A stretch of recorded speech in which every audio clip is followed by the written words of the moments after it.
Don't do that. And a new study out of the University of California says strong men are often conservative, while weak men tend to be liberal. No longer, Daddy.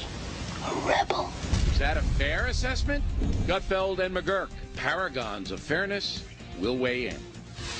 Thanks for staying with us. I'm Bill O'Reilly in the What the Heck Just Happened segment tonight. According to a study out of the University of California, Santa Barbara, in association with a university in Denmark, men who are strong men, more likely to be conservative, while men who are weak, more likely to go left.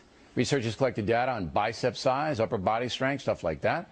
And here now to sort it all out, Greg Gutfeld and Bernard McGurk. So, Gutfeld, you might be an exception to the study. I was the editor of Men's Health. My abs had abs, sir. Is that right? By the Were way, you really the editor of Men's Health? Yes, I was. Right? Yes, for a brief period of time until they found out, well, my secret.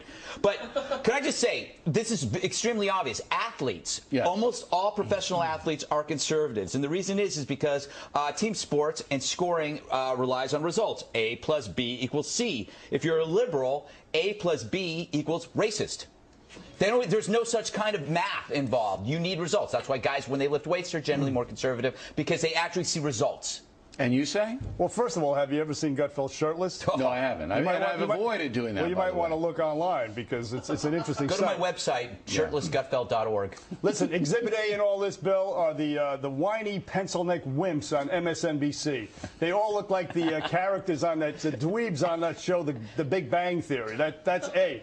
And then you have. But do you really believe that weaker men, physically weaker, tend to go left? Is that what you believe? I think this is plausible, credible. Look at Alec Baldwin's a big guy. He's kind of burly, right? He's a big lefty guy. He probably did a lot of drugs when he was young. Maybe not. I don't know. But real men, to paraphrase the great Charles Krauthammer, real men do not suck at the teat of big government. They don't. They just don't. And they make it on their own. They make it on their own. Listen, Bill, historically, we've had Charlton Heston, we've had John Wayne, Ronald Reagan.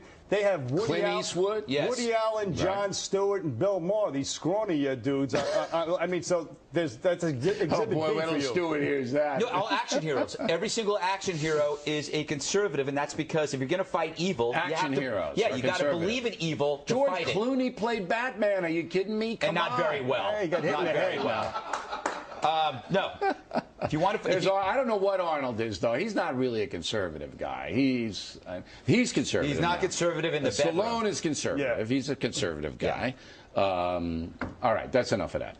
Abercrombie and Fitch. Yes. You shop there, Gutfeld, right? Well, you got that tie there, didn't you? I'm not allowed in there after the incident in the dressing room. Okay. God, you have a colorful life. You know that? Yeah, I do. So the CEO of Abercrombie and Fitch says that they're not going to carry extra large sizes because they don't want chubby people in the store. They just want people who, look like they're models and things like that. But now this is not working out well for Abercrombie and Fitch because there's a backlash saying, hey, it's not all about body appearance. And you say, Gutfeld, McGurk? McGurk. But yes. Listen, this is what I say, Bill. It couldn't happen to a nicer bunch of people. These Abercrombie and Fitch people, they're like these perverts. They market near porn to tweens and teens. So it's a good thing. And they're kindred spirits with Mike Bloomberg, the elitist. They look down their nose at my overweight brothers and sisters. Wait.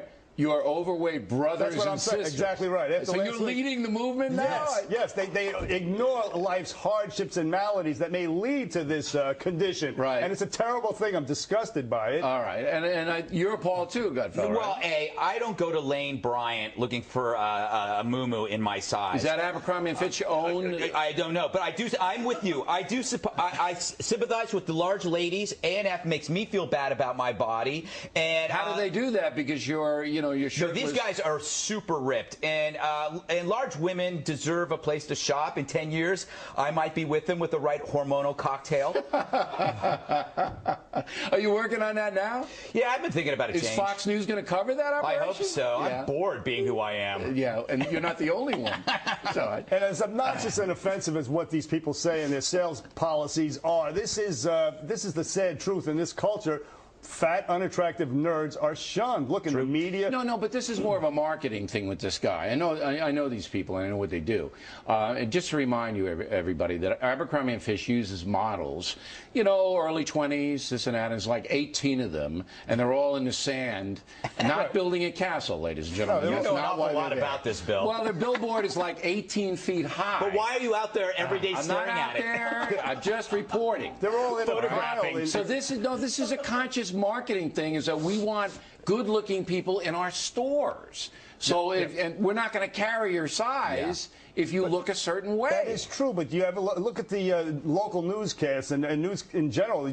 The hottest babes on TV are in the news, so it's sort of a societal thing. Fat chicks, the only fat chicks in movies are buffoons and comedians. McGurk, you're comparing Abercrombie & Fitch to the news business. I'm saying that there is a connection. That's just the society as a whole. Yeah. That's just we're superficial people, and these people. But if you want to sell clothes, you sell to as many people as have money, right?